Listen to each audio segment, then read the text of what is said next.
साथियों नमस्कार। आज की इस रविवारी गोष्ठी में आप सभी का स्वागत है। आज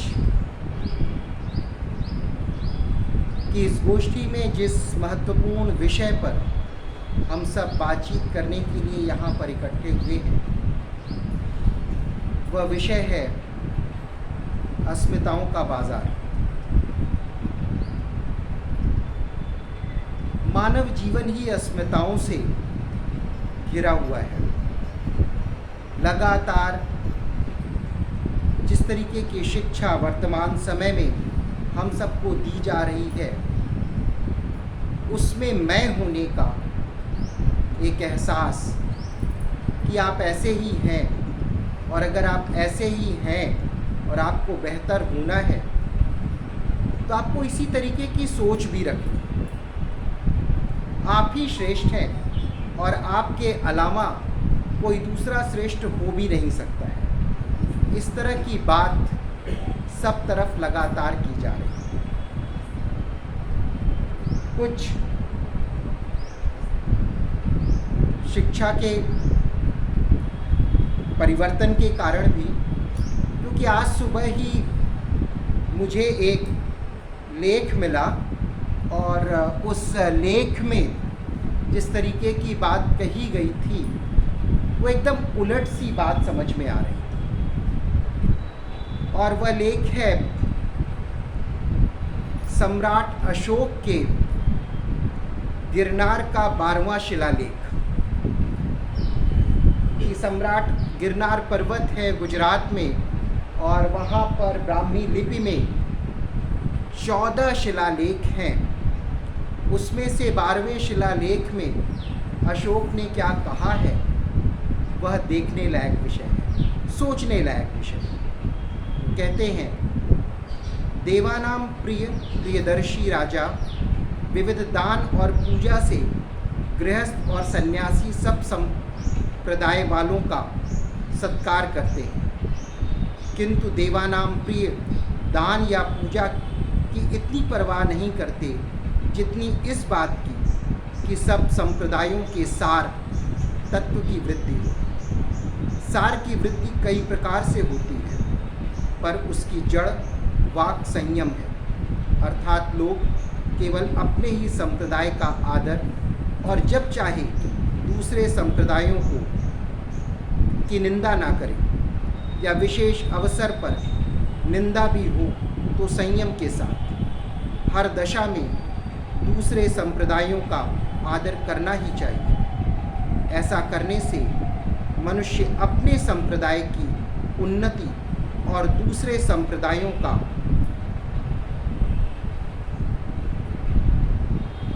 उपकार करता है। इसके विपरीत जो करता है वह अपने संप्रदाय की जड़ काटता है और दूसरे संप्रदायों का भी अपकार करता है।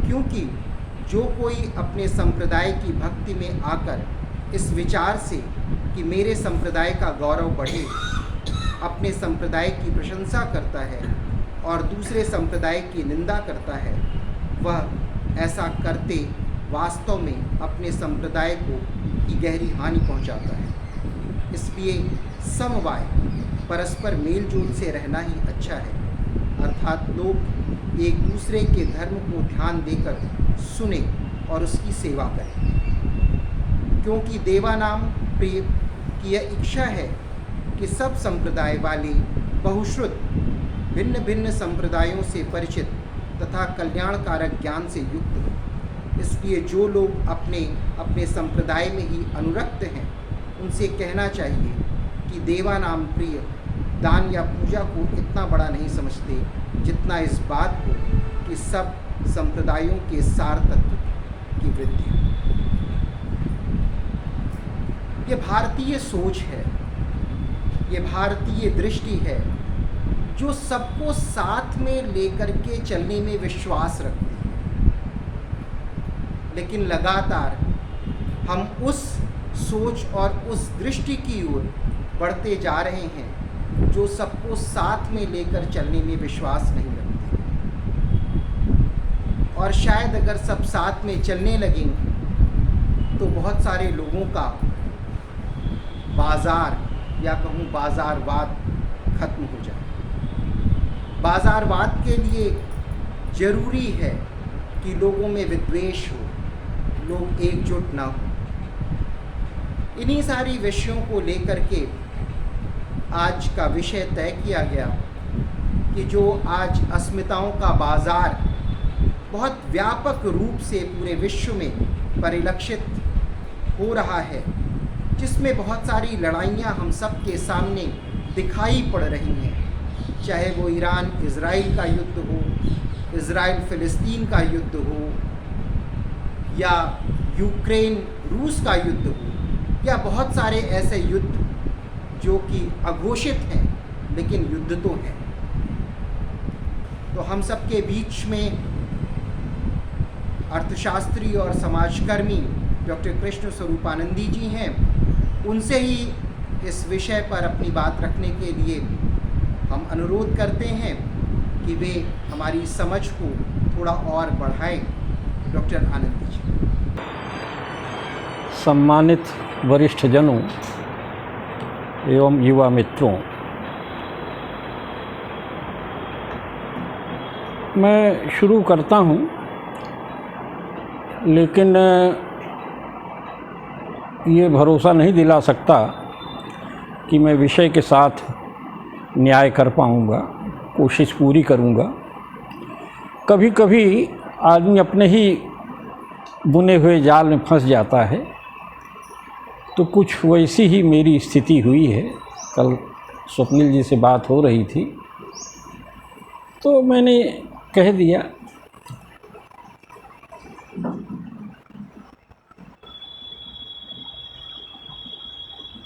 आज़ादी की लड़ाई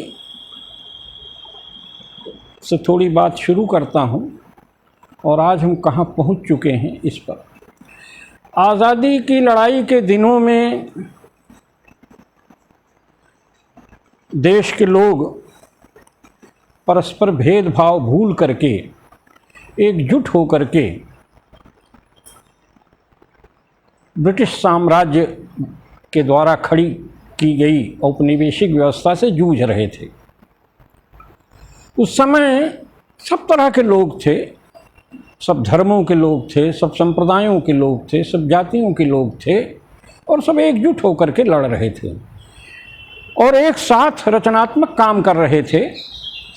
एक साथ संघर्ष करने से, एक साथ रचनात्मक काम करने से उनके बीच सांस्कृतिक संस्पर्श बढ़ रहा था, एक दूसरे के करीब आ रहे थे। और इसीलिए वो कविता है, चल पड़े जिधर दो डगमग में, चल पड़े कोटि पग उसी ओर।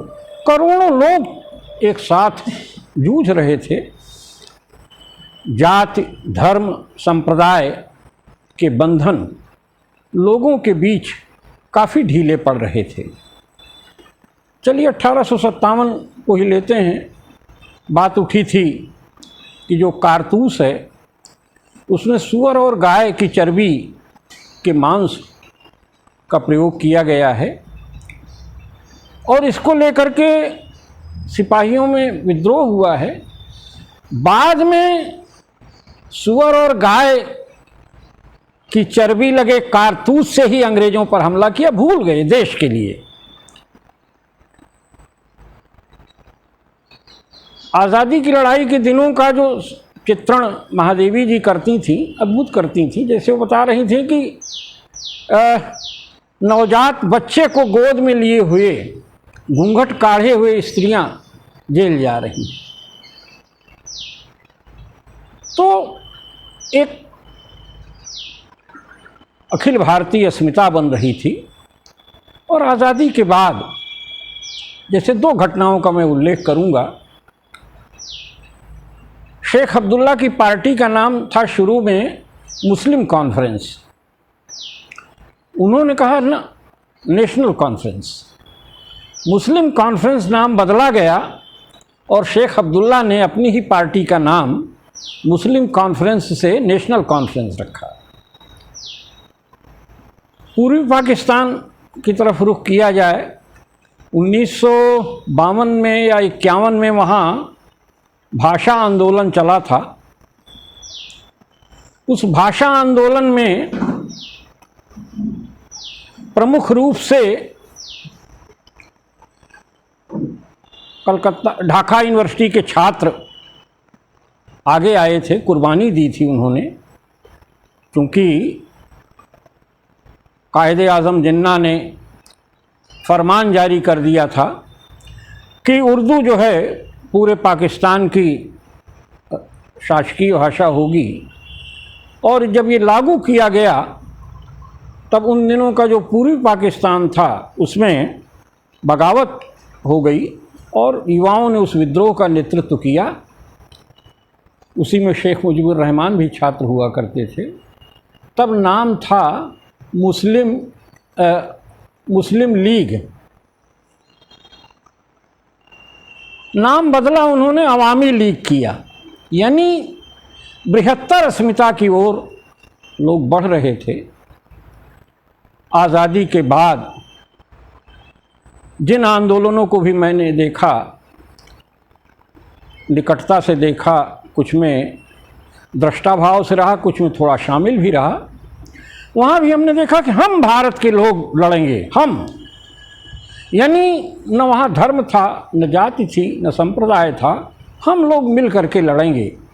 और जब हम लोग साथ काम कर रहे थे तब भूल जाते थे कि इनकी जाति क्या है, इनका धर्म क्या है। सब लोग हम लोग कमर कस करके काम करते थे। ये भारतीय राजनीति की विडंबना ही कहा जाएगा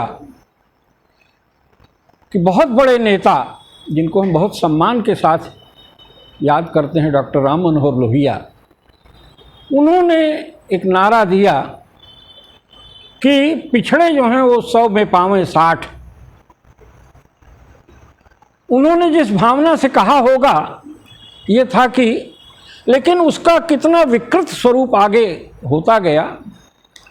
अब तो पार्टियों के नाम ही जात के आधार पर, जैसे कोई एक पार्टी है निषाद पार्टी, यानी धर्म के नाम पर, जाति के नाम पर पार्टियां।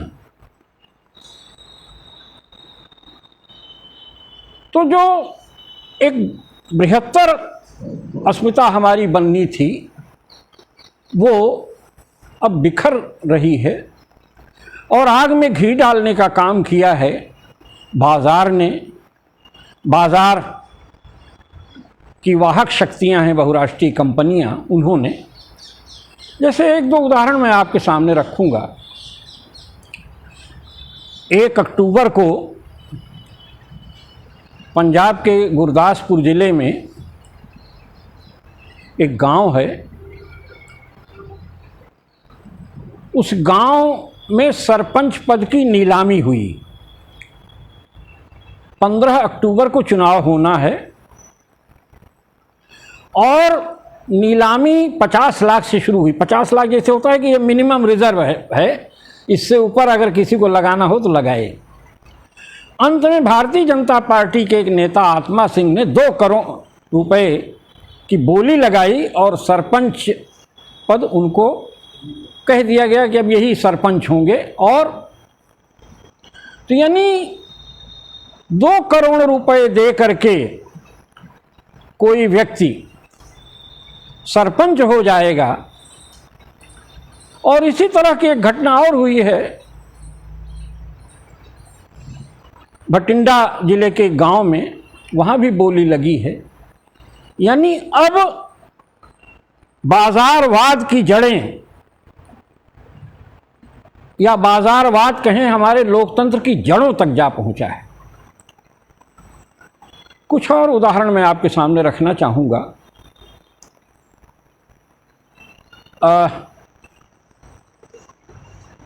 कुछ संविधान की अनुसूचियां हैं, 5वीं अनुसूची, 5th शेड्यूल और 6th शेड्यूल। 5वीं अनुसूची और 6ठी अनुसूची की चर्चा इधर हुई है, काफ़ी हुई इसलिए है कि लद्दाख से क्लाइमेट एक्टिविस्ट, पर्यावरण कर्मी सोनम वांगचुक 150 लोगों के साथ दिल्ली पहुँचे। 1 सितंबर से उन्होंने लद्दाख से यात्रा शुरू की थी और उनका लक्ष्य था कि 2 अक्टूबर को वो गांधी जी की समाधि पर पहुँचेंगे और संकल्प लेंगे। उनकी मांग क्या है कि लद्दाख को 6ठी अनुसूची में शामिल किया जाए। जो 5वीं अनुसूची होती है उसमें शेड्यूल्ड एरियाज़ होते हैं और जो 6ठी अनुसूची होती है उसमें ट्राइबल एरियाज़ होते हैं। तो 5वीं अनुसूची में जो हिस्से शामिल होते हैं वहाँ पर कुछ कानून लागू होते हैं। एक कानून है PESA, PESA, provisions of panchayats extension to the scheduled areas act 1996। इसके तहत ये है कि जो अनुसूचित क्षेत्र के इलाके हैं वहाँ पर अगर कोई परियोजना लगेगी, कोई काम होगा तो ग्राम सभा की अनुमति लेनी होगी। ग्राम सभा की अनुमति अब बाएं हाथ का खेल हो गया है। क्यों? क्योंकि कॉरपोरेट सोशल रिस्पॉन्सिबिलिटी के तहत कंपनियों से कहा गया है कि जो बड़ी कंपनियां हैं कि वह अपने लाभ का 2%, मैंने 3 वर्षों में जो लाभ उन्होंने कमाया है उसका एवरेज लिया जाए और उस एवरेज का 2% उन्हें कम्युनिटी डेवलपमेंट पर खर्च करना है, सामुदायिक विकास पर खर्च करना है। तो उड़ीसा के आदिवासी क्षेत्रों में ये देखा गया है कि बहुराष्ट्रीय कंपनियां, खास करके माइनिंग कंपनियां, ये आदिवासी इलाकों में काम कर रही हैं और वहाँ के लोगों के लिए सड़क बना दे रही हैं, कम्युनिटी स्कूल खोल दे रही हैं, कोई हेल्थ सेंटर बना दे रही हैं। तो वहाँ की जो ग्राम पंचायत होती है वो पूरी तरह से उनकी मुट्ठी में चली जाती है, तो उनको किसी भी जगह अनुमोदन में कोई दिक्कत नहीं होती। यानी संविधान में जो सेफगार्ड्स किए गए हैं उनका मखौल उड़ रहा है, बाजार नीचे तक घुस गया है, हमारे लोकतंत्र की जड़ों में घुस गया है। पेशा कानून का दुरुपयोग हो रहा है। फिर है फॉरेस्ट कंजर्वेशन एक्ट 1980, जिसमें कुछ सुधार किए गए हैं 1988 में, जिसमें ये कहा गया है कि जो फॉरेस्ट लैंड है उसको नॉन फॉरेस्ट उपयोग के लिए नहीं डाइवर्ट किया जा सकता है। जो वन क्षेत्र है उसको गैर वानिकीय उपयोग के लिए आप डाइवर्ट नहीं कर सकते हैं। वहाँ भी कंपनियाँ पहुँच गई हैं और वन की परिभाषा ही बदल दे रही हैं। और अगर जंगल साफ करके वहाँ प्लांटेशन किया जा रहा है, बागान लगाए जा रहे हैं, तो कह रहे हैं तो पर्यावरण का संरक्षण हो रहा है। इसी तरह से सारे कानूनों की धज्जियाँ कॉरपोरेट सोशल रिस्पॉन्सिबिलिटी के तहत ये जो बड़ी बड़ी कंपनियां हैं ये अधिसूचित क्षेत्रों में जा रही हैं और कर रही हैं। जो ट्राइब्स एडवाइजरी काउंसिल बनी हुई है वहाँ, उसमें MLA वगैरह रहते हैं, उसमें भी MLA इसको खरीद ले जाए। तो सोनम वांगचुक मांग कर रहे हैं कि 6th शेड्यूल में शामिल किया जाए, यानी पूरी तरह से लद्दाख को ट्राइबल एरिया घोषित किया जाए। तो अगर पूरी तरह से लद्दाख ट्राइबल एरिया होगा तो होगा क्या? वहाँ ऑटोनोमस डिस्ट्रिक्ट काउंसिल्स बनेंगे। ऑटोनोमस डिस्ट्रिक्ट काउंसिल्स जो हैं उनमें एग्जीक्यूटिव, लेजिस्लेटिव, जुडिशियल पावर्स होंगी, फाइनेंशियल पावर्स होंगी।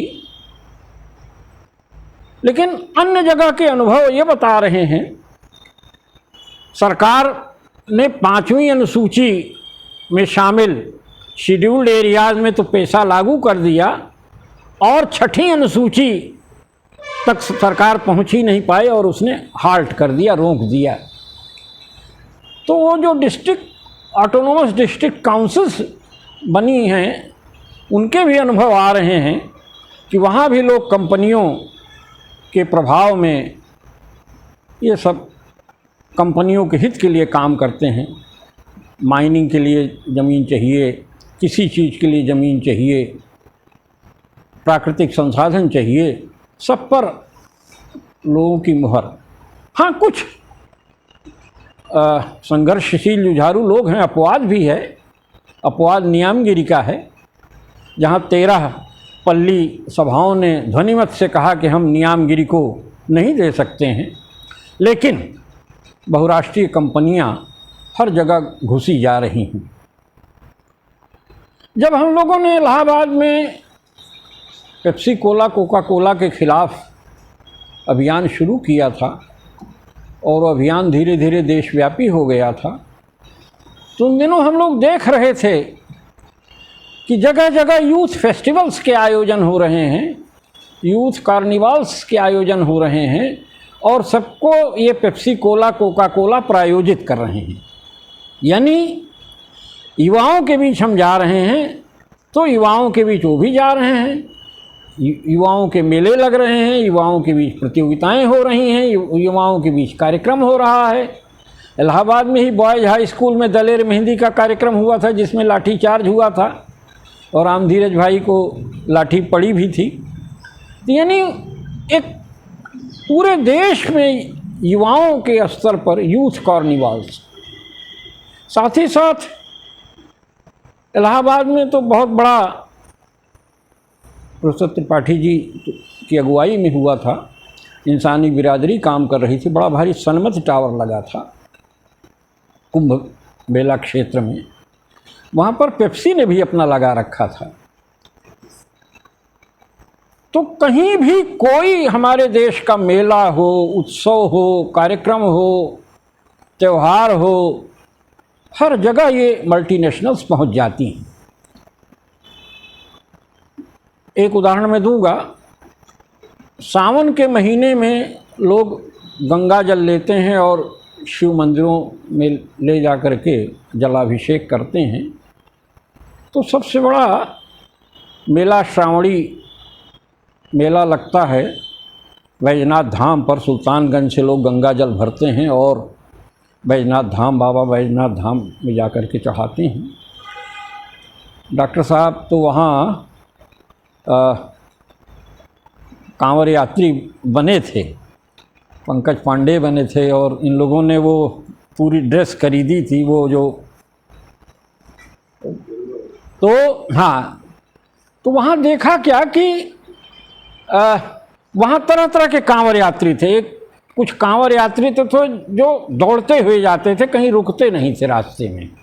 उनको डाक बम बोला जाता था, जैसे बम हाँ, तो वो डाक बम जो जलते थे कांवरिए, तो ये पेप्सी कोला की तरफ से उनको बोतलें बांटी जा रही थी पानी की, और रास्ते में पेप्सी कोला पानी का छिड़काव कर रही थी कि जिससे, और दुकानों पर पेप्सी कोला के कोल्ड ड्रिंक्स थे। डॉक्टर साहब पहुँचे और ये जब नज़ारा देखा तब उन्होंने सारे दुकानदारों का आह्वान किया। सबने पेप्सी कोला, कोका कोला की बोतलें हटाई और कहा कि भाई हमारे देश के ये कांवड़ यात्री हैं, हम लोगों को इनकी व्यवस्था करनी चाहिए। इनके जैसे 1 मिनट रोक करके पानी पिला दिया, गुड़ खिला दिया, मीठा खिला दिया। तो ये हमारा अपना दायित्व है कि हमारा अपना सांस्कृतिक पर्व है, धार्मिक पर्व है। महादेव जी को लोग जलाभिषेक करना चाहते हैं पवित्र गंगा जल से। इसमें पेप्सी कोला, कोका कोला की कहाँ से आवश्यकता है? लेकिन पेप्सी कोला, कोका कोला ये कर रहे थे। तो हमारे जितने त्यौहार हैं, हमारे जितने, जैसे मैं हिमाचल में बिलासपुर ज़िले में और कई जगह गया तो देखा कि दुकानें भरी पड़ी हैं पेप्सी कोला प्रोडक्ट्स से, कोका कोला प्रोडक्ट्स से, और तरह तरह के जो तो ये एक प्रकार का मानस बना दिया गया है कि इनके बगैर हमारा सांस्कृतिक उत्सव आगे नहीं बढ़ सकता है। ये अपरिहार्य से हो गए हैं। ये जो मानसिकता है, इस मानसिकता को तोड़ने की आवश्यकता है। हमारे अपने त्यौहार हैं, हमारा अपना सांस्कृतिक जीवन है, हमारा अपना समुदाय है। हम अपने ढंग से अपने समुदाय में त्यौहार मनाएंगे, अपने ढंग से अपना उत्सव मनाएंगे, लेकिन ये घुसते क्यों हैं? ये घुसते हैं हमारे दिमाग को बदलने के लिए। बाज़ार घुसता है, इनके माध्यम से आसानी से घुसता है। अब चलिए और दूसरे फलक पर चलें। तमिलनाडु की चर्चा करूंगा। तमिलनाडु के जो वर्तमान मुख्यमंत्री हैं, उन्होंने कहा कि हम द्रविडियन डेवलपमेंट मॉडल लागू करना चाहते हैं। तो मेरी बड़ी रुचि हुई कि चलिए द्रविड़ संस्कृति के बारे में कुछ जानकारी मिलेगी। द्रविड़ संस्कृति के जो जीवन मूल्य हैं, उनके आधार पर अगर कोई मॉडल, तो मैंने पढ़ना शुरू किया। जब वो 1 वर्ष का उनका मुख्यमंत्रित्व काल पूरा हुआ था, तो मैंने देखा कि वो बात किसकी कर रहे हैं। द्रविडियन डेवलपमेंट मॉडल की बात नहीं कर रहे हैं, वो एक्चुअली कॉरपोरेट लेड ग्लोबलाइजेशन की बात कर रहे हैं। और इसकी जड़ें आज से नहीं हैं। जब CN अन्नादुरई, जो अन्ना कहे जाते थे, तब पहले मद्रास नाम था, मद्रास के वो मुख्यमंत्री रहे। जब तमिलनाडु बना है तो तमिलनाडु बनने के 40 दिनों बाद उनका देहावसान हुआ था। उस समय भी उन्होंने कहा था, पेरियार से कहा था कि ठीक है, आप तो सनातन के नाम पर जो हम लोगों को गुलाम बनाया गया है, जो आर्य संस्कृति के द्वारा हम अनार्यों को प्रताड़ित किया जा रहा है, उसके खिलाफ आप जागरण पैदा कर रहे हैं, अच्छा है। लेकिन मैं विदेश जा रहा हूँ, विदेश से निवेश आएगा तब। तो द्रविडियन मॉडल की नींव वहीं पड़ी थी। और आज उसका जो मूर्त रूप है, उसका नाम है SIPCOT, state industries promotion corporation of Tamil Nadu. अब तक वहाँ 50 सिपकाट इंडस्ट्रियल सेंटर्स हैं। ये सिपकाट जो है वो तमिलनाडु सरकार की एजेंसी है, state industries promotion corporation of Tamil Nadu. तो इसने 50 इंडस्ट्रियल सेंटर्स बना रखे हैं, जिसमें कुछ स्पेशल इकोनॉमिक जोन हैं। इस समय 50 हैं। और जब से DMK सत्ता में आई है, तब से 27 बने हैं। वैसे कुल संख्या 50 है, 27 DMK के ही शासनकाल में बनी है। 17 जो है वो अगले 2-3 वर्षों में बनाना चाहते हैं। लक्ष्य क्या है? लक्ष्य है कि वर्ष 2030 तक तमिलनाडु को $1 ट्रिलियन इकोनॉमी बनाया जाए। तो यानी दुनिया की कोई ऐसी मल्टीनेशनल नहीं है ऑटोमोबाइल सेक्टर की जो वहाँ न हो। जब भी वहाँ एनुअल इन्वेस्टर्स समिट होती है, स्टालिन IAS अफसरों के दल के साथ सारी दुनिया में रोड शो करते हैं और तमिलनाडु की जो संस्कृति है उसको बताते हैं कि तमिलनाडु क्यों भव्य है, क्यों दिव्य है, क्यों आकर्षक है। हम बड़ी सभ्यता के उत्तराधिकारी हैं। और आपको ध्यान होगा कि तमिल को 2004 में भारत की पहली क्लासिकल लैंग्वेज का दर्जा मिला था। संस्कृत को बाद में मिला है, तमिल को पहले मिला है। यहाँ तो वोट के कारण ही घोषित किया जाता है। यानी हमारे जहाँ भी जाएंगे कहेंगे हमारे प्रदेश में भारतवर्ष की पहली शास्त्रीय भाषा है, क्लासिकल लैंग्वेज है, हमारे पास ये है, हमारे पास ये है, हमारे पास, यानी पूरे तमिलनाडु की नुमाइश करेंगे और फॉरेन मल्टीनेशनल्स को ले आएंगे। और इंडस्ट्रियल सेक्टर्स जो हैं, एक एक इंडस्ट्रियल सेक्टर, मेरे पास तो सबके आंकड़े हैं, उनमें न जाना चाहूँगा, कोई 900 एकड़ का है, कोई 500 एकड़ का है, कोई 400 एकड़ का है। यानी तमिलनाडु प्रदेश में केवल इंडस्ट्रियल सेंटर्स होंगे और मल्टीनेशनल्स के मैन्युफैक्चरिंग हब्स होंगे, मैन्युफैक्चरिंग प्लांट्स होंगे। तमिलनाडु के जो मूल लोग हैं वह कहाँ जाएंगे जिस रफ्तार से आप बढ़ा रहे हैं। इतना ही नहीं, सरकारी कर्मचारियों के रहने के लिए शायद आवास सुविधा नहीं है। 900 रूम्स बनाए हैं इन्होंने। मल्टीनेशनल्स में जो काम करने वाली महिलाएं हैं, मल्टीनेशनल्स में जो काम करने वाले श्रमिक हैं, उनके लिए हॉस्टल बनाया है कि रहें। मल्टीनेशनल से कहा आप परेशान न होइए, हम आपके कर्मचारियों के लिए आवास बना रहे हैं। यानी सारी चीज़ें आप कर रहे हैं और तमिलनाडु का गुणगान करते हुए कर रहे हैं, तमिल भाषा का गुणगान करते हुए कर रहे हैं। और भारत सरकार भी अगर किसी लैंग्वेज को क्लासिकल लैंग्वेज डिक्लेयर करती है तो उसके पीछे उसकी मंशा होती है वहाँ के वोट। अभी 3-4 रोज़ पहले भारत सरकार ने मराठी को घोषित किया है क्लासिकल लैंग्वेज। 11 हो गई हैं, 11वीं जो है ये है, कुल टोटल 11 हैं।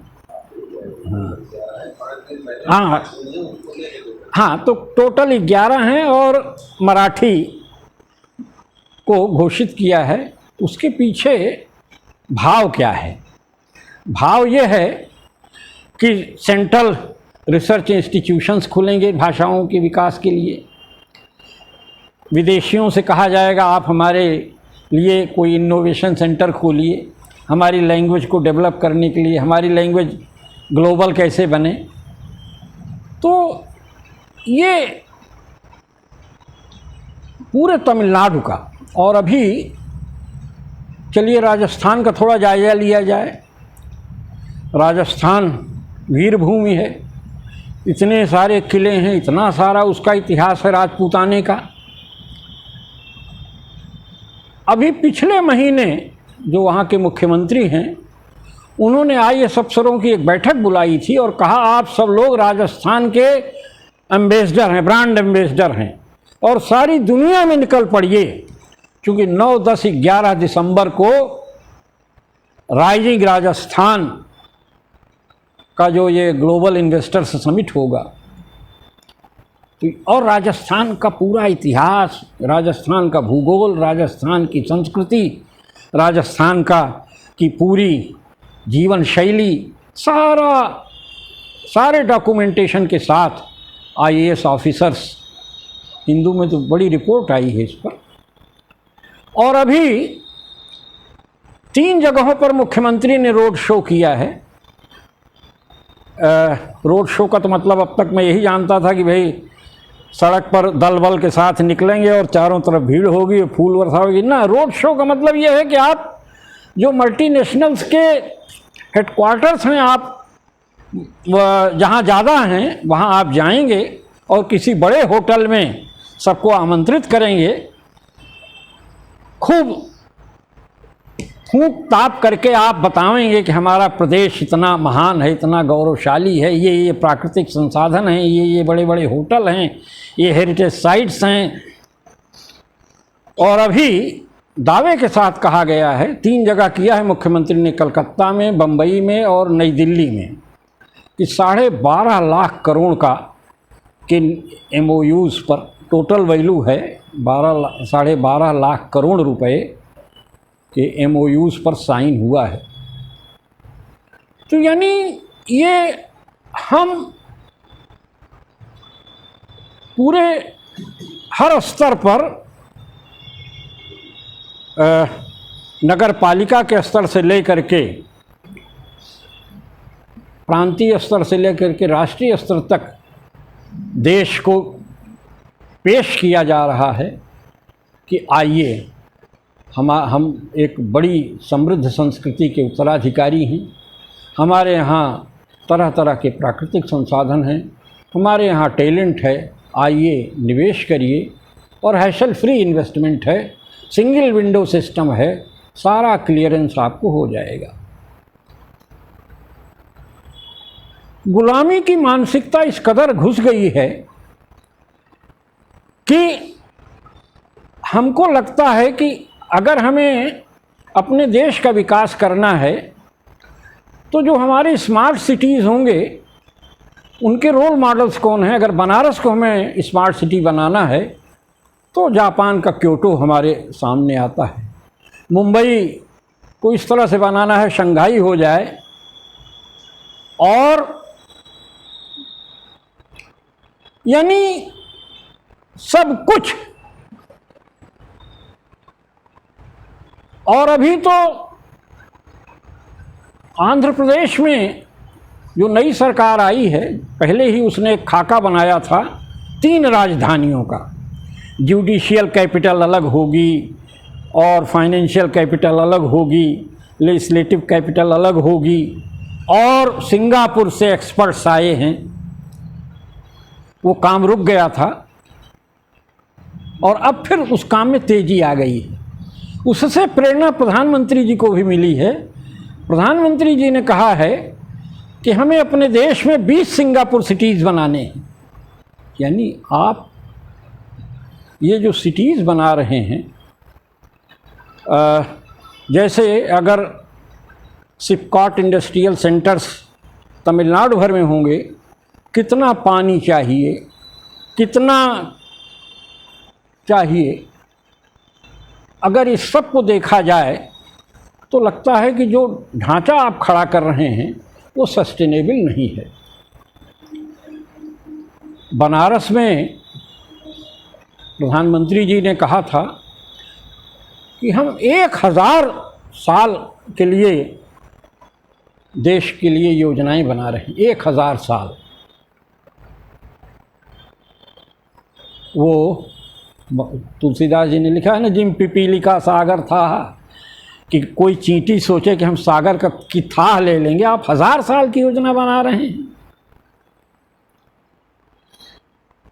आप जो है 2047 तक देश की क्या स्थिति होगी।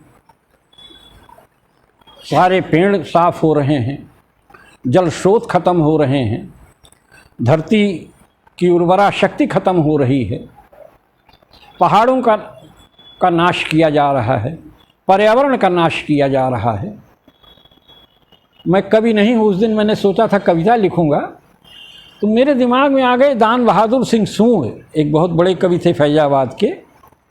दान बहादुर सिंह सूढ़ कविताएं कैसे लिखते थे, वो अखबारों की सुर्खियों से ही कविता लिखते थे। मुझे ध्यान है, जैसे एक बार कवि सम्मेलन में, घर में मनाही थी कवि सम्मेलन में जाने की, तो रात में चोरी से पीछे से निकल जाता था, क्योंकि मेरी रुचि थी। और पिताजी दादाजी डांटते थे, विज्ञान के विद्यार्थी हो करके तुम साहित्यिक हुए जा रहे हो, ज़िंदगी चौपट कर रहे हो। तो मुझे ध्यान है, उन्होंने एक कविता सुनाई कि जापान में सौंदर्य प्रतियोगिता आयोजित, अखबार में हेडिंग रही होगी। उसी के बगल दूसरी हेडिंग थी, जगजीवन राम विदेश रवाना। तो अब फिर यह था कि रायबरेली में इंदिरा जी से राजनारायण बुरी तरह पिटे, हार गए थे पहली बार चुनाव। उसमें फिर दूसरी हेडिंग थी, अंधा साढ़ पेड़ से टकरा गया। तो उस दिन अखबार में मैंने 20 हेडिंग ढूंढी कि छोटी छोटी बच्चियों के साथ दुष्कर्म हो रहा है, नौजवान खुदकुशी कर रहा है, गांव की ये हालत है। और आप जो हैं ये कह रहे हैं कि हम 2047 में विकसित और 1000 साल आगे की योजना बना रहे हैं। तो मित्रों, ये बाज़ारवाद का सिर जो है, बाज़ारवाद का भूत जो है, सिर चढ़ कर के बोल रहा है। और हर जगह घुसा हुआ है। साहित्यिक पुरस्कारों के बारे में एक बार मैं यूँ ही देख रहा था, तो JCB नाम की कंपनी जिसका बुलडोज़र चलता है जगह जगह, JCB लिटरेरी प्राइज़, मुझे बड़ा आश्चर्य हुआ कि JCB भी अब लिटरेरी प्राइज़ डिक्लेयर कर रही है। यानी सैमसन ने साहित्य अकादमी के साथ मिल करके रविन्द्रनाथ टैगोर के नाम पर पुरस्कार शुरू किया है। यानी सैमसन कंपनी जो है साहित्य अकादमी के साथ मिल करके किसके नाम पर, विश्व कवि रविन्द्रनाथ टैगोर के नाम पर पुरस्कार देंगे। मुझे ध्यान है ये कोई अचरज वाली बात नहीं है। मान पुलित्जर प्राइज़ जो है, मान जो शब्द है ये ट्रैक्टर कंपनी है जर्मनी की, तो हम लोग तो यहाँ गदगद होते हैं कि मान पुलित्जर प्राइज़ भारतवर्ष के इन साहित्यकार को मिल गई। दे कौन रहा है? ट्रैक्टर बनाने वाली कंपनी। चलिए, टाइम्स ऑफ इंडिया ग्रुप वालों ने शुरू किया था ज्ञानपीठ, तो मान लेते हैं भाई पब्लिशिंग हाउस रहा है। श्रेयांश साहू जैन ये सब लोग धार्मिक लोग थे, और लेकिन अब इस तरह के लोग JCB लिटरेरी प्राइज़, और तो और उड़ीसा में जब पोस्को का प्लांट प्रस्तावित था, पोस्को जो है वो दक्षिण कोरिया की स्टील कंपनी है, संभवतः दुनिया की बड़ी कंपनियों में है। जब वो अपना प्लांट वहाँ लगाने जा रही थी, इतना पुरजोर विरोध हुआ कि प्लांट नहीं लग पाया, वो बात अलग है। तो वहाँ के कुछ साहित्यिक मित्र आए हुए थे, तो वो नहीं जानते थे पोस्को का इतिहास, तो उन्होंने बताया कि हमारे यहाँ आकाशवाणी पर पोस्को बड़ा काम कर रहा है। हमने कहा क्या काम कर रहा है? कहा जो आदिवासियों की जीवन शैली है, आदिवासियों का जो नृत्य है, आदिवासियों का जो संगीत है, आदिवासियों की जो लोक कथाएँ हैं, सबको वो आकाशवाणी पर दे रहा है, और वहाँ के कलाकारों को स्थान मिला हुआ है। जो लोग गायक हैं, जो रंगकर्मी हैं, सब तो बड़ा काम पोस्को कर रहा है। हमने कहा पोस्को और क्या कर रहा है मालूम है? नहीं मालूम। मैंने कहा वो वहाँ पर बहुत बड़ा स्टील प्लांट लगाने जा रहा है। यानी पोस्को ने जहाँ पर उसको स्टील प्लांट लगाना था, वहाँ के आदिवासियों को प्रसन्न करने के लिए उनकी जीवन शैली को धारावाहिक रूप में लगातार प्रसारित कर रहा था, और उनके कलाकारों को कभी किसी को बुलाए भाई अपना गीत सुनाओ, कभी किसी का नाटक मंचन हो रहा है। तो ये बहुत ख़राब दौर की तरफ इंगित ये अवश्य है कि साहित्य, संगीत, कला हमारे लिए नितांत आवश्यक हैं। हमारे यहाँ कहा भी गया है, साहित्य संगीत कला विहीनः साक्षात पशु पुक्ष विषाणहीनः। हम इसकी उन्नति चाहते हैं, लेकिन ये जो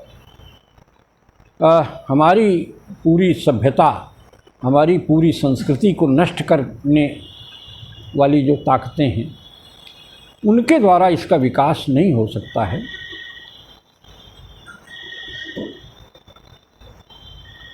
अस्मिताओं की बात, जिन चीज़ों को हम सोच नहीं सकते हैं वो चीज़ें हो रही हैं। एक उदाहरण मैं दूंगा, दिल्ली की जो नई मुख्यमंत्री बनी हैं, पहले वो मार्लेना लिखती थी, क्योंकि मार्क्स और लेनिन से प्रभावित रही हैं, भली महिला हैं, विदुषी हैं। लेकिन पिछली बार जब MLA का चुनाव लड़ रही थी, तब मनीष सिसोदिया ने कहा राजपूतानी, ये आतिशी जो है ये राजपूतानी है। यानी वोट लेने के लिए उनका जो राजपूत होने वाला, ठीक है जन्म से कहीं कोई पैदा हो गया है, या मैं जिस जाति में पैदा हो गया हूँ कोई इच्छा से तो हुआ नहीं हूँ, तो अब उसको हाईलाइट किया जा रहा है राजपूतानी है। और मार्क्स और लेनिन की बात करने वाली जो महिला हैं, अभी कुछ मैंने शायद 1.5-2 वर्ष पहले अरविंद केजरीवाल जी ने कहा था कि भारतीय करेंसी पर अगर गणेश और लक्ष्मी की फ़ोटो छाप दी जाए तो हमारी करेंसी का गिरना रुक जाएगा, और उन्होंने साउथ ईस्ट एशियन नेशन किसी का उदाहरण भी दिया था। तो मैं देखने लगा कि आम आदमी पार्टी में किसने समर्थन किया होगा, इसे ढूंढ रहा था, तो पता चला आतिशी ने जम करके। तो ये सोच बन गया है कि याद दिला दिया जाए कि तुम राजपूतानी हो। लगे हाथ शीला दीक्षित जी, पहले मैं जानता था कि शीला दीक्षित जी शीला दीक्षित लिखती थी, दीक्षित हैं, कभी हमने किसी की जात के बारे में, ये हमारे अध्ययन का विषय भी नहीं है। जब केजरीवाल लड़ रहे थे तब शीला दीक्षित के बारे में आया कि ये तो खत्री हैं, और उनकी जात हाईलाइट की जा रही थी। यानी जिन चीज़ों को हम मनुष्य हैं, भारतीय हैं, हमारी सबसे बड़ी आइडेंटिटी है, इसको भूल करके अब हम राजपूतानी हैं, हम जो हैं पंजाबी खत्री हैं, क्योंकि वो केजरीवाल हैं तो वो दूसरी तरफ भी, और बाकायदा इन चीज़ों को प्रश्रय दिया जाता है। कारगिल युद्ध में भारतीय सेना ने जीत हासिल की थी, ये हम लोगों के लिए उनके शौर्य पर हम लोग गर्वित हैं। लेकिन कारगिल कंपनी का एक विज्ञापन आया था उन दिनों कि भारतीय सिपाही जीते क्यों। तो हम तो यही जानते थे कि भारतीय सिपाही अपनी वीरता से जीते हैं ना, कारगिल कंपनी का आटा खाते थे इसलिए वो जीते हैं। फिर अब हमारी पहुंच तो बहुत थोड़ी है, पाकिस्तान में भी कारगिल रही है, तो वहाँ कारगिल ने क्या कहा होगा कि तो ये है कि कंपनियाँ छोटे छोटे बच्चों के दिमाग से ले करके जो बुज़ुर्ग हैं सबके दिमाग पर ये प्रभाव डाल रही हैं। बाज़ार सिर चढ़ करके, बाज़ारवाद का भूत सिर चढ़ करके बोल रहा है। जो हमारी सामुदायिकता है, जो हमारी पहचान है, हमारी अपनी विशिष्ट संस्कृति है, सबसे हम कटते जा रहे हैं। और जो देश या समाज अपनी संस्कृति से कट जाता है वो अंग्रेज़ों के आने पर हम अपनी संस्कृति से, सभ्यता से उतने नहीं कटे थे जितना ये कॉरपोरेट के हमले में हम कटते चले गए हैं। ये गंभीर चिंता का विषय है। भाषा ख़त्म हो रही है, भाषाएं ख़त्म हो रही हैं, लोक संस्कृतियां ख़त्म हो रही हैं, समुदाय ख़त्म हो रहे हैं, और हर जगह बाज़ारवाद है। और बाज़ारवाद का जो सगुण रूप है वो बहुराष्ट्रीय कंपनियां हैं। मैंने शुरू में ही कहा था कि मैं अपने ही बुने हुए जाल में फंस गया था। सो जिस तरह की अपेक्षा आप लोगों ने की होगी उस पर तो मैं खरा नहीं उतरा हूँ, लेकिन आप लोग चर्चा को समृद्ध कर सकते हैं अपनी बात जोड़ करके। और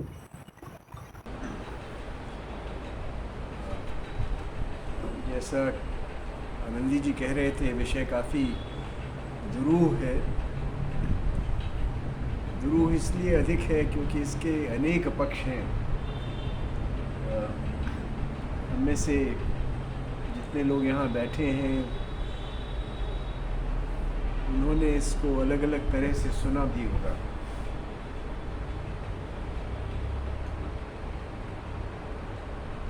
पर जो बात जहाँ से स्वप्निल जी ने अपनी बात को अंत किया उस पर मैं आऊँगा, लेकिन पहले मैं कुछ और बात थोड़ी सी करना चाहता हूँ।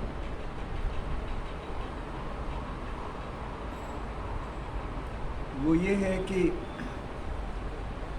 जब हम बाज़ार की बात करते हैं और आज के बाज़ार की बात करते हैं और अस्मिताओं की बाज़ार की बात करते हैं, तो शायद ये समझ लेना आवश्यक है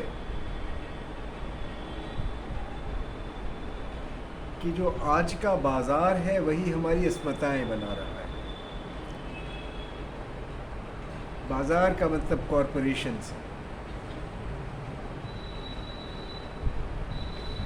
अगर किसी चीज़ को आप बेचना चाहते हैं या अगर कॉरपोरेशन ही अपने को बेचना चाहता है या दिखाना चाहता है कि हमसे अच्छा कोई नहीं है, तो अगर आप ने थोड़ा बहुत इकोनॉमिक्स पढ़ा है या कॉमर्स पढ़ा है तो एक शब्द आपके सामने आया होगा जिसका नाम है यूएसपी। मुझे नहीं मालूम कि आप जानते हैं या नहीं जानते हैं। यूएसपी का मतलब है you for unique, S for selling, E for preposition, unique selling preposition. तो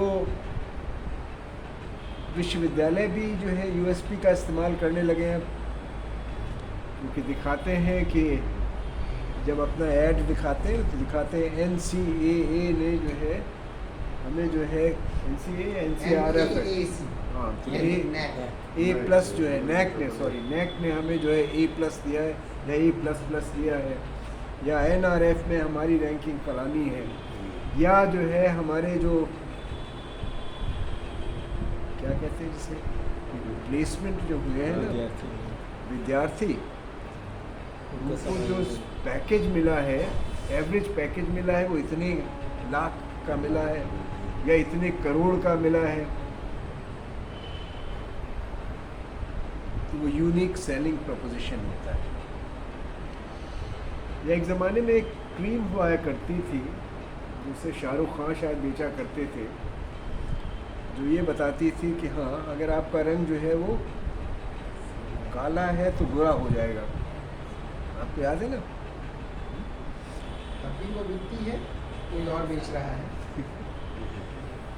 तो ऐसी क्रीम जो कि काले को गोरा बना दे, यूनिक सेलिंग प्रपोजिशन उसके तहत आता है। अगर आप अस्मिताओं को भी देखें तो वो भी कुछ इसी तरह की होती है, जो ये कहती है कि मुझसे बेहतर कोई नहीं। अगर आप अपनी पर्सनल आइडेंटिटी को देखें, अस्मिता मतलब आइडेंटिटी, तो आपसे अच्छा तो कोई और नहीं है दूसरा। अगर आपसे कोई अच्छा दूसरा होगा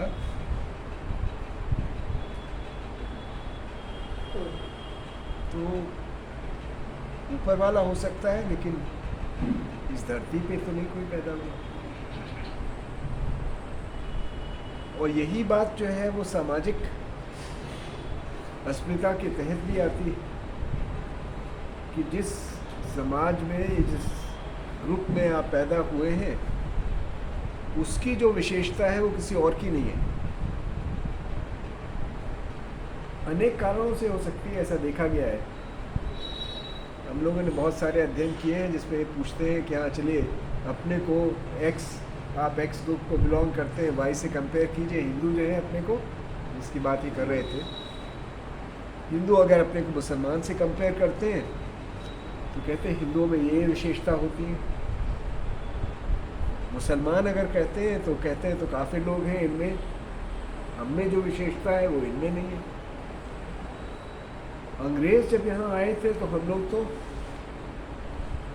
अच्छे नागरिक नहीं थे ना, वो सिविलाइज करने आए थे हमें। लोग अंदर वाले जिस शिक्षा को आपने ग्रहण किया है, जिसके तहत आप जो है सिविलाइज्ड हुए हैं, वो सारी की सारी शिक्षा जो थी अंग्रेज़ों की दी हुई है, सिविलाइज्ड उन्होंने नहीं किया है। इतना ही नहीं, अब आप क्षमा करेंगे कहने के लिए, बगल में हाई कोर्ट के बड़े वकील बैठे हुए हैं। हमारी न्याय व्यवस्था जो है वो उन्होंने ही सिविलाइज करने के लिए ही दी है, और तो और हमारी राजनीतिक व्यवस्था जो है वो भी उन्होंने ही दी है। उसी के तहत जो है एक लीडर ऑफ अपोजिशन होता है, और एक लीडर ऑफ रूलिंग पार्टी होता है। बीच में जो है एक बहुत बड़ी क्या होती है, गैलरी रहती है। अपोजिशन एक तरफ बैठी है और रूलिंग पार्टी दूसरी तरफ बैठी है। ये है ना, नेवर द ट्वेन्स शैल मीट, कि कभी जो है दोनों में कोई जुड़ाव नहीं होता है। देश की बात कैसे करेंगे फिर वो? अस्मिताओं की बात करते हैं कांग्रेस वाले, कांग्रेस की बात करेंगे, और बीजेपी वाले बीजेपी की बात करेंगे। यही नहीं, हमारे मन जिसकी तरफ कह रहे हैं ना, समाचार पत्रों में देखिए, कल ही एक चुनाव खत्म हुआ है, 2 चुनाव खत्म हुए हैं, उसमें अखबार क्या लिख रहे हैं आप पढ़ेंगे तो उनसे पूछा गया है, सब जाटों ने जो है वोट किधर दिया है। सवाल ये नहीं हो रहा है कि हाँ चलिए कितने लोगों ने किया, वो तो ठीक है, किधर जा रहा है, जाट किधर जा रहे हैं, मुसलमान किधर जा रहे हैं, हिंदू किधर जा रहे हैं, फलाना किधर जा रहा है। तो हम कर क्या रहे हैं? हम करते ये हैं कि इस माध्यम से, अस्मिताओं के माध्यम से हम 2 चीज़ें करते हैं। हम जो है एक डिवाइड स्थापित करते हैं अपनों के बीच में और दूसरों के बीच में। पर्सनल आइडेंटिटी हो तब भी यही होता है, अपने, मैं और तुम। मैं हरदम अच्छा हूँ, तुम हरदम गलत हो। अगर ऐसा नहीं होगा तो आप दूसरे को सुनेंगे, आप दूसरे को सुनते नहीं हैं, क्योंकि आप हरदम सही हैं, दूसरा हरदम गलत होता है। तो जितनी ख़राब चीज़ें होती हैं वो दूसरे की होती हैं। जैसे मैंने कहा, शाहरुख खान का ख़राब जो है वो हरदम काला होता है, बुरा नहीं होता है। गोरों का ये दूसरा जो है वो काला होता है, हिंदुओं का दूसरा मुसलमान होता है, मुसलमान का दूसरा हिंदू होता है। बाजार जिसकी बात ही कर रहे थे, वहाँ भी यही है। कारगिल का आटा जो है वो नंदी के आटे से ज़्यादा बेहतर होगा। मैं नंदी की बात इसलिए कर रहा हूँ कि इलाहाबाद में बैठे हैं ना, आपको शायद मालूम होगा, नंदी जी आटा बेचते हैं ना, मालूम है? नहीं मालूम? नहीं, नंदी है तो अच्छा। जी हाँ चलिए, जो भी तो है, आपको नहीं मालूम है? नंदी जी आटा बेचते हैं। सब जगह लिखा था, सारे रिक्शों पर सब जगह लिखा नंदी का आटा ही नहीं बेचते, बहुत चीज़ नहीं, बेचते हैं। वो तो है, लेकिन अभी कारगिल की बात हो रही है इसलिए अभी आटा बेचने दीजिए, बाद में कभी कुछ और देख लेंगे। तो जो बात आ रही थी, जिसकी जहाँ से ये अंत हुआ, उसकी बात पे वहीं पर मैं आ रहा हूँ कि जो सोच अभी बनी है, उस सोच के तहत जो कंपनियों की, जो कॉरपोरेट्स की सोच है, वो यूनिक सेलिंग प्रोपोजिशन की तरह जो है भेद करती है। वो बेच नहीं पाएगी अगर वो ये नहीं कहेगी कि हम सबसे अच्छे हैं, आप ख़राब हैं। वो दिखाती है, आप एडवर्टीजमेंट में देखेंगे तो आपको यही दिखाई देगा। पॉलिटिकल पार्टीज़ जो हैं इसी तरह सोचती हैं, वो दिखाती है। जो अभी आप देख रहे हैं ना, जितने भी इलेक्शन हुए हैं उसमें सारी पॉलिटिकल पार्टीज़ ने एक दूसरे पर उंगली उठाई है।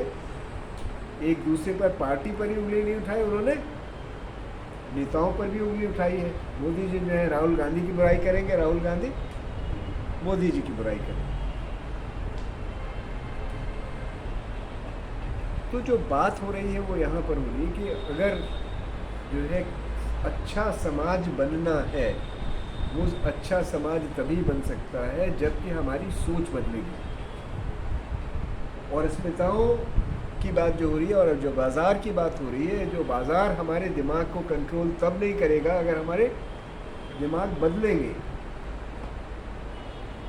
और हमारे बाज़ार भी बदलेंगे। बाज़ार जिसमें कि हम लोग साथ साथ आएंगे, जिसमें जिस आटे की ये बात कर रहे थे कि हाँ, चक्की का आटा जो है, आपको गांव में पहले चक्कियाँ चली करती थी, घर घर में चक्की थी, है ना। और जब घर घर में चक्की थी तो आटा, एक घर का आटा जो था वो दूसरे घर भी चला जाता था, दूसरे घर का आटा आपके घर भी आ जाता था। अभी जब आटा ख़त्म होता है तो दूसरे के घर से नहीं आता है, वो बाज़ार से आता है। आप किसी को भेजते हैं कि जाओ बाज़ार से ले आओ, पैकेट ले आओ, ख़त्म हो गया आटा, ख़त्म हो गया है। तो हम जो है कहीं साथ नहीं है।